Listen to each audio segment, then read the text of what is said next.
third chapter, motion in a straight line, part 3. Motion of an object under free fall. Free fall ഉള്ള ഒരു body അതിന്റെ motion നമ്മൾ നോക്കുകയാണ്. Variation of distance with time, അതായത് position time graph ആണ് നമ്മൾ വരയ്ക്കുന്നത്. അപ്പോൾ ഇതായിരിക്കും പൊസിഷൻ ടൈം ഗ്രാഫിന്റെ ഷേപ്പ് വരുന്നത്. ഫ്രീ ഫോളിലുള്ള പൊസിഷൻ ടൈം ഗ്രാഫിന്റെ ഷേപ്പാണിത്. ഇത് എക്സ് ആക്സിസിൽ ടൈമാണ് വരുന്നത്, വൈ ആക്സിസിൽ നമുക്ക് വരുന്നത് പൊസിഷൻ ആണ്. അടുത്തത് ഫ്രീ ഫോളിൽ തന്നെ വെലോസിറ്റി ടൈം ഗ്രാഫ് ആണ്, variation of velocity with time. ഇവിടെ ഗ്രാഫിന്റെ ഷേപ്പ് നമുക്ക് കാണാം. ഇതാണ് ഗ്രാഫിന്റെ ഷേപ്പ് വരുന്നത്. ഇവിടെ എക്സ് ആക്സിസിൽ ടൈം വരുന്നുണ്ട്, അതുപോലെ തന്നെ വൈ ആക്സിസിൽ വരുന്നത് വെലോസിറ്റിയാണ്. അടുത്തത് ഫ്രീ ഫോളില് ആക്സിലറേഷൻ ടൈം ഗ്രാഫ് ആണ് വരുന്നത്. ആക്സിലറേഷൻ ടൈം ഗ്രാഫിൽ ഇതാ ഒരു പാരലൽ ലൈനാണ് നമുക്ക് കിട്ടുന്നത്. ടൈം ആക്സിസിന് പാരലൽ ആയിട്ടുള്ള ഒരു ലൈനാണ് നമുക്ക് വരുന്നത്.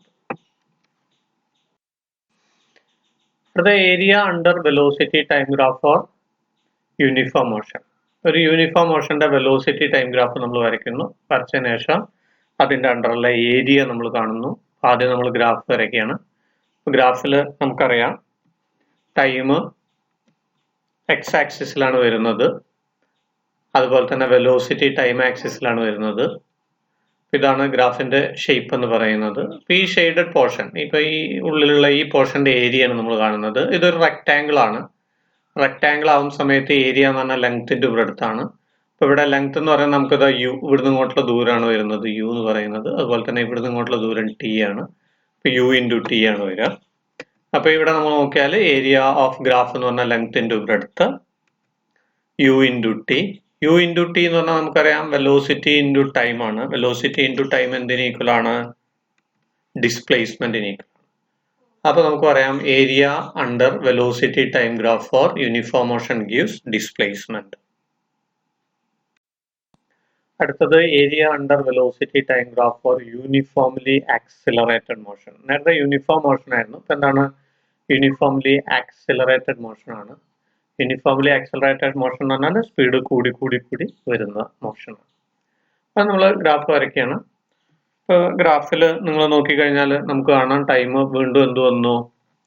എക്സ് ആക്സിസിൽ വന്നു. വെലോസിറ്റി ആണ് വൈ ആക്സിസിൽ വരുന്നത്. അപ്പോൾ ഇവിടെ നമ്മളുടെ ഗ്രാഫിന്റെ ഷേപ്പ് എന്ന് പറയുന്നത് ഈ ലൈനാണ് വരുന്നത്, ഗ്രാഫിന്റെ ഷേപ്പ് എന്ന് പറയുന്നത്. അപ്പൊ ഇതിന്റെ അടിയിലുള്ള ഏരിയ ആണ് നമുക്ക് കാണേണ്ടത്. ഈ ഏരിയനെ നമ്മൾ രണ്ടെണ്ണം ആക്കി തിരിക്കുന്നു. ഒരു ട്രയാങ്കിള്, അതുപോലെ തന്നെ എന്ത് വരുന്നുണ്ട്? ഒരു റെക്ടാങ്കിള്. ഇപ്പോൾ ഈ താഴെ വരുന്ന ഈ റെക്ടാങ്കിളും വരുന്നുണ്ട്. ഈ രണ്ടിന്റെ ഏരിയ നമ്മൾ കണ്ട് കൂട്ടിക്കഴിഞ്ഞാൽ നമുക്ക് എന്ത് കിട്ടി? ടോട്ടൽ ഏരിയ കിട്ടി. ഇവിടെ രണ്ട് വെലോസിറ്റീസ് ഉണ്ട്. ഒരു ഇനീഷ്യൽ വെലോസിറ്റി യു, അതുപോലെ തന്നെ ഫൈനൽ വെലോസിറ്റി എന്ത് വരുന്നുണ്ട്? വി വരുന്നുണ്ട്. അതുപോലെ തന്നെ ഇവിടുന്ന് ഇങ്ങോട്ടുള്ള ടൈം ഇന്റർവെല്ല് ടി ആണ്. ഇവിടുന്ന് ഇങ്ങോട്ടുള്ള ഈ ദൂരം എന്ന് പറയുന്നത് എന്താണ് വരുന്നത്? വി മൈനസ് യു ആണ്. ഇനി നമ്മൾ ഇതിന്റെ ഏരിയ കാണുകയാണ്. Area is equal to area of rectangle plus area of triangle. റെക്ടാങ്കിളിന്റെ ഏരിയ ലെങ്ത്തിന്റെ അടുത്താണ്, അതായത് യു ഇൻറ്റു ടി. അതുപോലെ തന്നെ ട്രയാങ്കിളിന്റെ ഏരിയ കാണാനുള്ള ഫോർമുല ഹാഫ് ബി എച്ച് ആണ്. ഹാഫ് ഇൻറ്റു ഇവിടെ ഹൈറ്റ് ആയിട്ട് എടുക്കുന്നത് v minus u into t ആണ് നമുക്ക് വരുന്നത് ടൈം ഇന്റർവെല്. ഇനി നമ്മൾ എന്ത് ചെയ്യുന്നു എന്ന് പറഞ്ഞാൽ ഏരിയ കാണാൻ വേണ്ടിയിട്ട് നമുക്ക് u t plus half v minus u എന്ന് പറഞ്ഞാൽ എ ടിക്ക് ഈക്വൽ ആണ്. നമുക്കറിയാം v is equal to u plus a t ആണ്. അതിൽ നിന്ന് v minus u is equal to a t. അപ്പൊ നമുക്ക് എന്ത് കിട്ടി? Half a t into t. Half a t into t എന്ന് പറഞ്ഞാൽ ഹാഫ് എ ടി സ്ക്വയർ ആണ്. അപ്പൊ area is equal to u t plus half a t square. U t plus half a t square എന്തിന് equal ആണ്? Displacement എസിന് equal ആണ്. അപ്പൊ ഇവിടെ നമ്മൾ എന്താണ് പ്രൂവ് ചെയ്തത്? Area under velocity time graph for uniformly accelerated motion എന്തിന് ഈക്വൽ ആണ്? ഡിസ്പ്ലേസ്മെന്റിന് ഈക്വൽ ആണ്.